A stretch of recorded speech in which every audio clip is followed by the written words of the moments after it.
Fala galera, boa noite, aqui professor Bruno Lopes, saudação aí para os meus alunos Coração de Leão, continuando aqui então a temática aí das revoluções burguesas, vamos fazer um resumo aqui bem prático do que foi a Revolução Francesa, o pessoal, nesse contexto aí do século XVIII.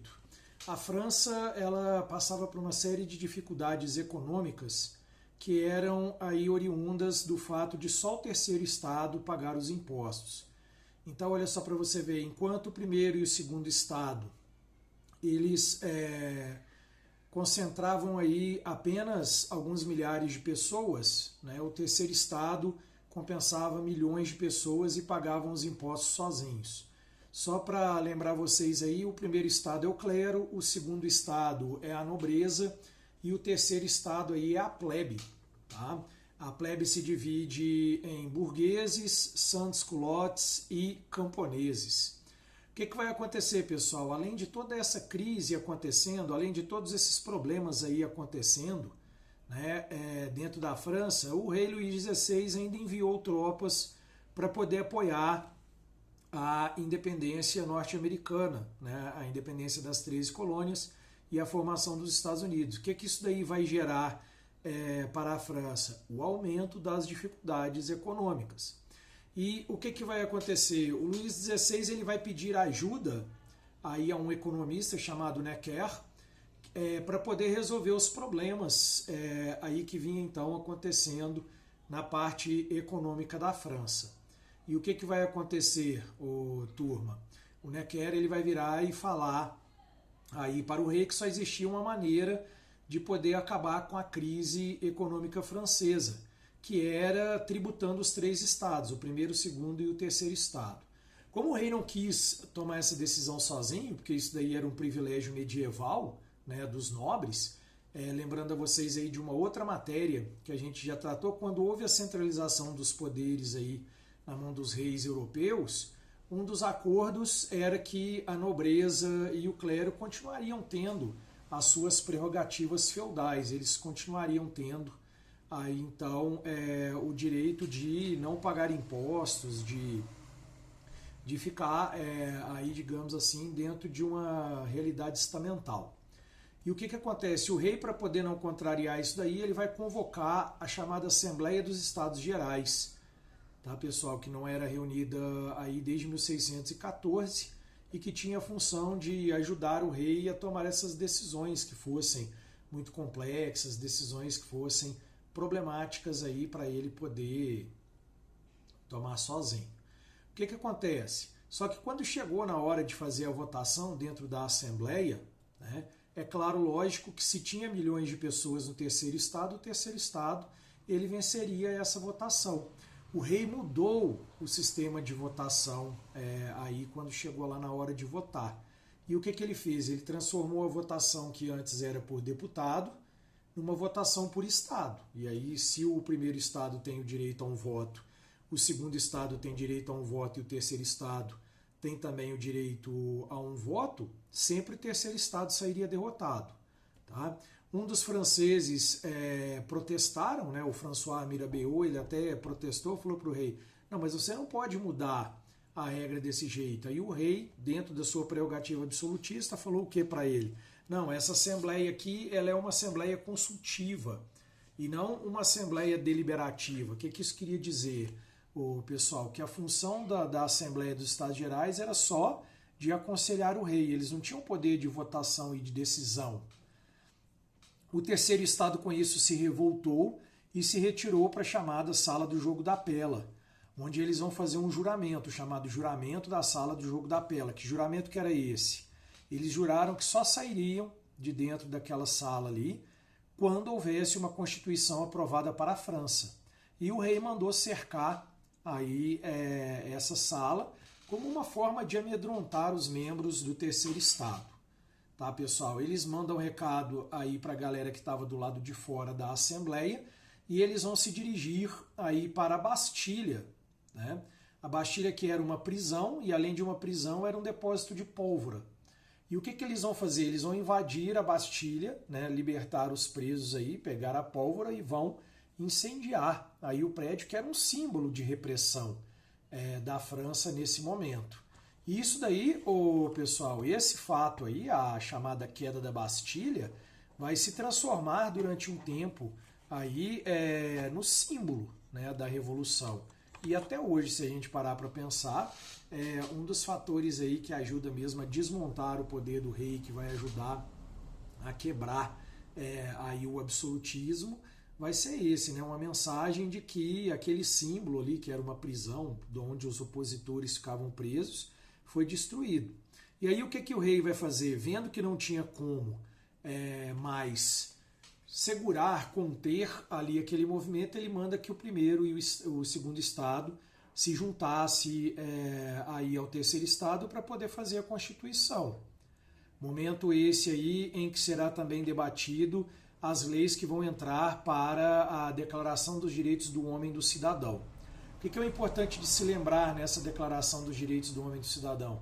Que a França deixa de ter um Estado estamental, dividido pelo nascimento com classes como nobreza e burguesia, e todo mundo passa a ser o quê? Cidadão francês. E aí, pessoal, é importante se lembrar que a distinção não vai ser feita mais pelo nascimento. Qual que vai ser o fator de distinção aí para os indivíduos? A importância dentro da sociedade. E logo depois que eles colocam a Declaração aí dos Direitos do Homem e do Cidadão em funcionamento, acontece uma curiosidade, pessoal. Uma francesa de nome Olympe, ela vai liderar as mulheres num protesto, porque elas participaram da Revolução, elas apoiaram aí a Revolução, e quando foram fazer a Declaração dos Direitos do Homem e do Cidadão, as mulheres não foram incluídas. Elas não ganham autonomia, elas não ganham direito ao voto, elas não ganham direito a nada disso.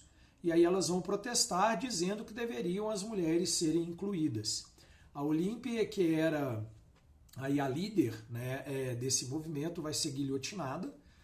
E a gente costuma comentar isso só para a gente ver que mesmo uma revolução que dá início à Idade Contemporânea, que é marcada aí como a revolução que dá os direitos aí para o homem, né, ela também é viciada naquelas questões machistas aí da estrutura das sociedades do passado. Bom, tem início então o momento da Assembleia Legislativa, que é o período que o rei fica sentado ao centro, né? À direita ficam os girondinos, que representam a alta burguesia, a antiga nobreza e as pessoas que tinham mais condições, e os jacobinos, que ficam sentados aí à esquerda e representam aqueles, né, que não têm tantas condições assim, os sans-culottes, os camponeses e a pequena burguesia. E o que vai acontecer, pessoal? Eles começam a deliberar, e é até daí que surge a conotação na política moderna de direita e esquerda. Então aí você vai se lembrar, os girondinos sentados à direita do rei e os jacobinos sentados à esquerda do rei. E eles vão começar então a deliberar numa França constitucional, de uma monarquia constitucional. Os reinos vizinhos à França vão formar as chamadas coligações, principalmente a Áustria e a Prússia. Qual que é a intenção das coligações? Não deixar que o exemplo da Revolução Francesa se espalhasse aí pela Europa. O lema que era gritado às ruas, no contexto em que foi elaborada a Constituição e feita a Declaração dos Direitos do Homem e do Cidadão, liberdade, igualdade e fraternidade, eles não queriam que chegasse aí até os seus territórios. Então eles vão enviar um exército para poder combater aí a Revolução Francesa. Nesse momento será formada a Guarda Nacional Francesa e eles vão enviar aí o exército revolucionário, né, a chamada Guarda Nacional, para combater as coligações. O que vai acontecer nesse meio termo aí, pessoal? Os jacobinos vão ficar muito revoltados com a morte de muitos jovens nas campanhas contra as coligações. E eles ainda vão descobrir que o rei estava aí favorecendo informações para as coligações. Claro, o rei tinha interesse em acabar com a Revolução para ele voltar a ter o poder absolutista. Então o que os jacobinos fazem? Eles tomam o poder, né, implantam aí a Revolução Jacobina e iniciam o período que ficará conhecido como a Convenção Nacional e que por causa da quantidade de mortes, turma, fica conhecido também como o período do terror. O grande problema dos jacobinos é o quê? O radicalismo. Na política, todo radicalismo é perigoso. né, turma? O que os jacobinos começam a fazer? Eles começam a matar todo mundo que eles identificam como inimigos da Revolução. Os principais líderes que se destacam nesse período aí da Revolução, que é o Marat, o Robespierre e o Danton, né, eles vão formar aí o Tribunal Revolucionário. E aí o que acontece a partir disso? Se o indivíduo é considerado aí um traidor em potencial ou alguém contrário à Revolução Francesa, ele é guilhotinado. Milhares de pessoas foram guilhotinadas, por isso o nome Período do Terror. E em 1791 eles colocam a chamada Constituição Jacobina para funcionar, onde eles vão fazer o congelamento de preços, a desapropriação de terras da igreja e da antiga nobreza para ser feita a reforma agrária, e até a escravidão nas colônias francesas vai ser abolida, fato que vai favorecer aí o Haiti e incentivar aí a independência do Haiti, que a gente vai ver em outra aula depois, né? Fator que não vai durar muito tempo também não, porque o Napoleão, quando assume, ele cancela essa abolição da escravidão. Mas então vamos rever. Reforma agrária, congelamento de preços, né, do trigo e dos produtos essenciais. Eles vão criar aí o Estatuto do Clero, né, que é o chamado Regimento do Clero, onde o clero passa também a ter que obedecer à Constituição Francesa. E a partir disso daí os jacobinos começam a tomar medidas aí para poder cuidar aí da República Francesa, que é proclamada durante essa convenção. O rei Luís XVI até tenta fugir, mas ele e sua esposa Maria Antonieta vão ser presos e guilhotinados também. O radicalismo chega a tanto, galera, tanto, o Marat vai morrer aí esfaqueado por uma girondina, né?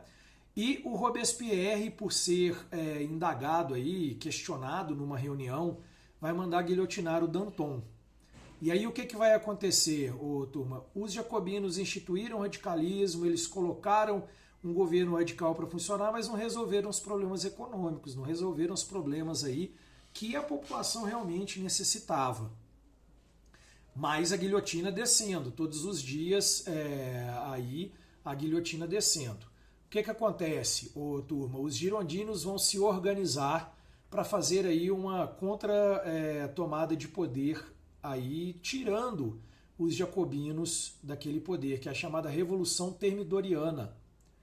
E eles vão então se organizar, vendo aí que os jacobinos estavam meio enfraquecidos, né? E vão também tomar o poder dos jacobinos, começando uma série também de execuções aí dos membros jacobinos. É aquela história toma lá da cá, que a gente tem que tomar muito cuidado aí nos radicalismos, nas caças à bruxa e daí por diante. O que faz? Durante essa Revolução Termidoriana, eles vão formar o chamado governo do Diretório, que é um grupo de girondinos, então, que passam a discutir as coisas para tomar as decisões. Tá, pessoal? Aí você deve estar se perguntando assim em casa, mas não houve uma nova tentativa dos jacobinos assumirem o poder? Vai haver aí a chamada Conspiração dos Iguais, lideradas pelo Babeuf, só que ela vai ser rapidamente contida, o Babeuf é guilhotinado, né, e o diretório ele vai chegar a uma conclusão, pessoal, que sempre haveria essa disputa pelo poder na França, que sempre haveria esses dois grupos aí tentando tomar o poder um do outro. Como alguns historiadores mesmo afirmam, a questão deixou de ser resolver o problema do povo francês e chegou a ser uma disputa do poder por girondinos e jacobinos. Aí o que o diretório vai organizar? Eles vão organizar uma medida política chamada o Golpe 18 Brumário, onde eles vão escolher uma pessoa que tivesse o respeito de todos na França, e eles vão pegar o general Napoleão Bonaparte, né? Inclusive porque o Napoleão Bonaparte ele foi condecorado como general pelos próprios jacobinos, então eles achavam que era um nome que não podia ser muito contestado. E o que vai acontecer? Nesse golpe 18 Brumário, Napoleão ele vai ser colocado aí juntamente com dois outros membros aí da elite francesa no chamado aí governo do consulado. Mas, né, quem se destaca, quem assume realmente o poder, assume as rédeas, vamos dizer assim, para poder ditar as ordens, é o Napoleão, que se torna cônsul e depois, em um plebiscito em 1803, ele vai se tornar imperador da França. Agora, o fundamental é vocês entenderem o quê, turma? Toda essa revolução ela acontece porque o terceiro estado não consegue mais pagar os impostos sozinho. Né? O primeiro e o segundo estado queimam todo o dinheiro que é pago em impostos, mantendo seu luxo, mantendo aí a sua vida desregrada. E o que vai acontecer? Esse fator é que vai levar, então, a acontecer a revolução. Tá, turma? A revolução aí que vai marcar o início da idade contemporânea, né? E que é importante para nós até os dias de hoje. Principais influências, professor, que fez com que os franceses, então, adotassem essa revolução. O iluminismo, que era amplamente discutido, e a Revolução Americana, né, que foi a independência das 13 colônias frente aí à Inglaterra. Bom, era só um resumão mesmo, só para facilitar a compreensão. Espero que vocês tenham gostado. Na próxima aula a gente volta com um resumo aí do período napoleônico, galera. Valeu! Agradecer ali ao meu ajudante que ficou dormindo no fundo, né, o Elvis Presley. E a gente volta aí na nossa próxima aula. Valeu, grande abraço, coração de leão, valeu!